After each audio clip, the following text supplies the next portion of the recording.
इस क्लास के माध्यम से आज हम लोग 10वीं क्लास मैथ में अध्याय 3, जिसमें हमें दो चर वाले रैखिक समीकरण युग्म पढ़ना है, उस चैप्टर से ऑब्जेक्टिव के सेक्शन से हम लोग 2 नंबर आज की क्लास से फिक्स करने वाले हैं।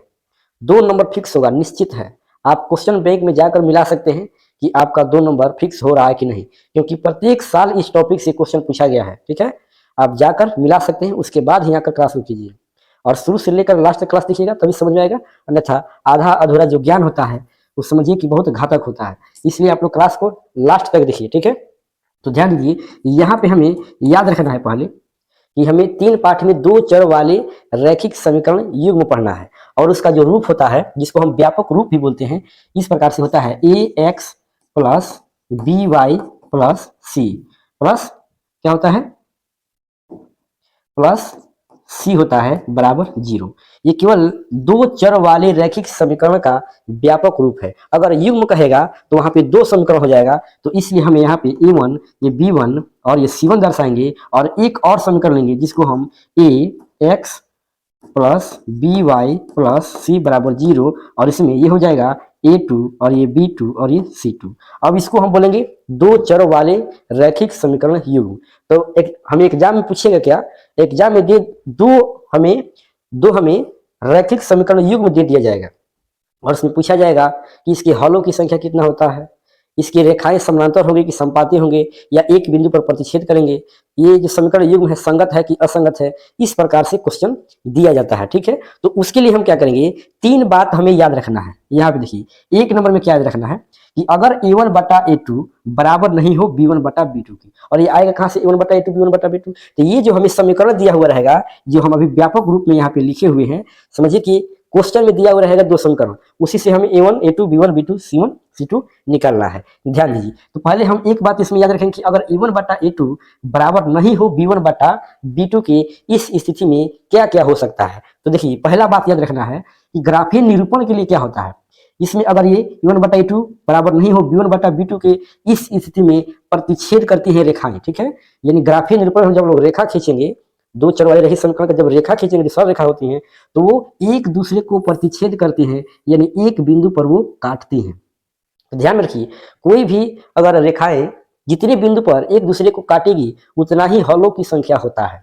एक बिंदु पर काटेगी तो एक हल होगा, अनेक बिंदु पर काटेगी तो कितना, अनेक हल होगा। इस तरह से हमें याद रखना है। अगर नहीं काटेगी तो हलों की संख्या 0 होगा, यानी कोई हल नहीं होगा। तो यहाँ पे क्या कह रहा है, ग्राफीय निरूपण में कह रहा है कि प्रतिच्छेद करती हुई रेखाएं, यानी एक बिंदु पर, देखिए एक बिंदु पर प्रतिच्छेद करेगी, और देखिए जब एक बिंदु पर प्रतिच्छेद करेगी तो इसका बीजगणितीय जो निरूपण होगा, उसमें हमें याद रखना है कि केवल एक हल, जिसको अद्वितीय भी कहा जाता है, अद्वितीय कहिए या केवल एक हल कहिए, यानी सिंपल हमें याद रखना है कि जब a1 बटा a2 बराबर नहीं हो b1 बटा b2 के, तो इस स्थिति में रेखाएं एक दूसरे को एक बिंदु पर प्रतिच्छेद करती हैं। उसके बाद इसके जो हलों की संख्या है एक होता है, यानी x का मान एक कोई संख्या होगा और y का मान एक कोई संख्या होगा। उसके बाद देखिए, उसके बाद जो है एक बात और याद रखना है कि इसको हम अविरोधी बोलते हैं। क्या बोलते हैं, अविरोधी, अविरोधी, ये भी याद रखना है, ये जो अविरोधी समीकरण युग्म होता है। ठीक है, तो 3 बात हमें इसमें याद रखना है।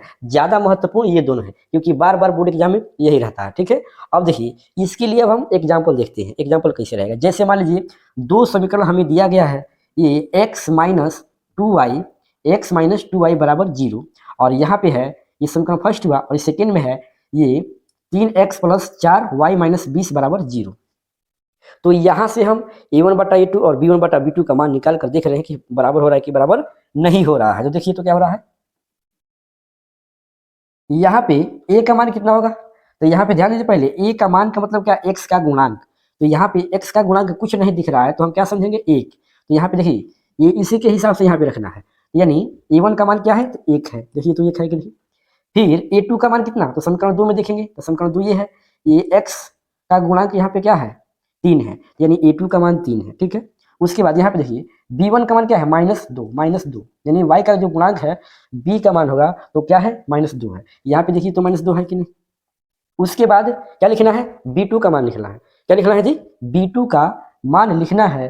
तो यहाँ पे देखिए, ये है b2 का मान, इसमें कितना दिया गया है, देखिए तो पहले b2 का मान कितना है जी, b2 का मान देखिए ये क्या है, 4 है। तो हम यहाँ पे क्या लिखेंगे, 4। क्या देखिए ये दोनों बराबर है क्या, देखिए तो ये बराबर नहीं है।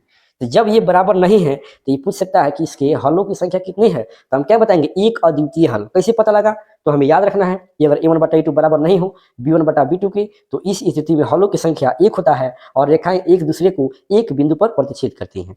चलिए एक कंप्लीट हुआ। अब दूसरा देखिए, दूसरा में हमें याद रखना है कि यहाँ पे तीनों a1/a2 b1/b2 और बराबर c1/c2, यानी तीनों यहाँ पे बराबर होगा। देख सकते हैं आप यहाँ पे a1/a2 बराबर है b1/b2 के, बराबर c1/c2 के, यानी तीनों बराबर है। तीनों जब बराबर होगा तो ये जो रेखाएं होती है समपाती होती हैं। समपाती, समपाती का मतलब क्या होता है, एक दूसरे पर चढ़े हुए नहीं। जैसे मान लीजिए हम एक सिक्का जैसे मान लीजिए 1 रुपए के दो बराबर सिक्कों को लेकर इसे रख रहे हैं तो एक दूसरे को पूर्ण रूप से ढक लेते हैं।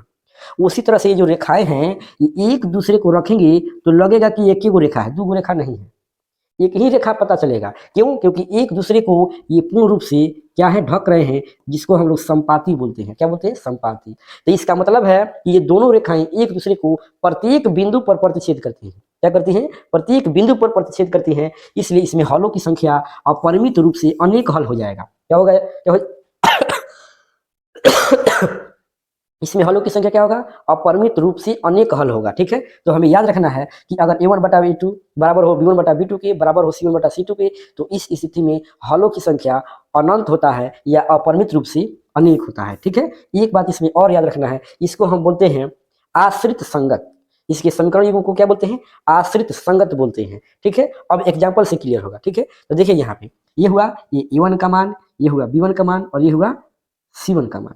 तो ध्यान दीजिए लगातार हम रख दे रहे हैं ऊपर, ये दो देखिए तो है कि नहीं, फिर यहाँ पे क्या है 3 है, फिर यहाँ पे क्या है -9 है, यानी ये a1 का मान b1 का मान और ये क्या है, ये है c1 का मान।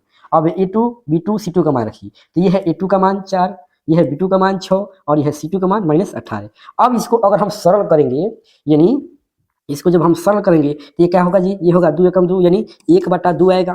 फिर यहाँ पे देखिए इसको अगर सरल करेंगे तो 3 एकम 3 3 दूना 6 होगा, ये माइनस से माइनस कैंसिल हुआ और ये 9 एकम 9 और ये 9 दूना 18। देखिए तो तीनों बराबर है कि नहीं। तो अगर तीनों बराबर है, ये कैसे पता लगा, समीकरण के a1/a2 b1/b2 और c1/c2 के मान रखने से पता चला। तो ये इसी तरह से हम रहकर जांच करेंगे, देख लेंगे कौन कंडीशन फॉलो हो रहा है तीनों में से। यहाँ पे तीनों बराबर हुआ तो हलों की संख्या के बारे में पूछेगा तो हम बताएंगे इसमें अपरिमित रूप से अनेक हल होगा। अगर ग्राफी निरूपण के बारे में पूछेगा, यानी रेखाएं के बारे में पूछेगा तो हम बताएंगे रेखाएं एक दूसरे को क्या क्या करती हैं, एक दूसरे पर संपाती होती हैं। क्या होती हैं, संपाती होती हैं। ठीक है, और एक बात और याद रखना है कि समीकरण युग्म ये आश्रित संगत होते हैं। क्या होते हैं, आश्रित संगत। चलिए इसके बाद अब तीसरा देखिए, तीसरा में देखिए क्या है कि यहाँ पे a1/a2 बराबर है b1/b2 के और बराबर नहीं है c1/c2 के, यानी इसमें पहला दो बराबर है और लास्ट वाला बराबर नहीं है। तो इस स्थिति में हमें क्या रखना है कि ये रेखाएं एक दूसरे की समानांतर होती हैं, एक दूसरे के समानांतर एक सिद्ध में, यानी प्रत्येक बिंदु पर देखेंगे तो इनके बीच की जो दूरी है एक बराबर होता है। इसको हम क्या बोलेंगे कि रेखाएं क्या होती हैं, समानांतर होती हैं। ठीक है, इसमें जब समानांतर होगी तो इसमें जो है प्रतिच्छेद बिंदु कहीं नहीं मिलेगा, तो इसलिए इसमें हलों की संख्या शून्य होता है, जिसको हम कहते हैं कि कोई हल नहीं, इसमें कोई हल नहीं होता है। ठीक है, और देखिए एग्जाम्पल देखने के लिए यहाँ पे देख सकते हैं, ये a1 का मान यहाँ पे 1 है, और यहाँ पे b1 का मान 2 है और c1 का मान -4 है। तो इससे हो जाएगा 1 और ये 2 और ये -4। a2 का मान क्या है, a2 का मान 2 है और b2 का मान 4 है और c2 का मान -12 है। तो यहाँ पे रख के देखिए तो 1/2 हो जाएगा ये, और ये 2 बटा क्या हो जाएगा 4, इसको सरल करेंगे तो ये भी 1/2 हो जाएगा। और ये है कितना, ये माइनस से माइनस कैंसिल हुआ और ये 4 एकम 4 और 4 3 12, यानी हो जाएगा 1/3। तो ये बराबर नहीं है। तो इस स्थिति में हलों की संख्या क्या होगा, कोई हल नहीं होगा। तो चलिए अब इसके बाद आप जाकर अपने क्वेश्चन बैंक में देखिए या ऑब्जेक्टिव का जो बुक है उसमें जाकर बनाइए और देखिए कि इसमें कितना क्वेश्चन पूछा गया है और इसको अच्छी तरह से प्रैक्टिस कर लीजिए। और तीनों बात को आप लोग याद रखिएगा, याद रखना है कि a1/a2 अगर बराबर नहीं होगा b1/b2 के तो इस स्थिति में क्या क्या होता है। ठीक है, तो चलिए क्लास में लास्ट तक बने रहने के लिए बहुत बहुत धन्यवाद।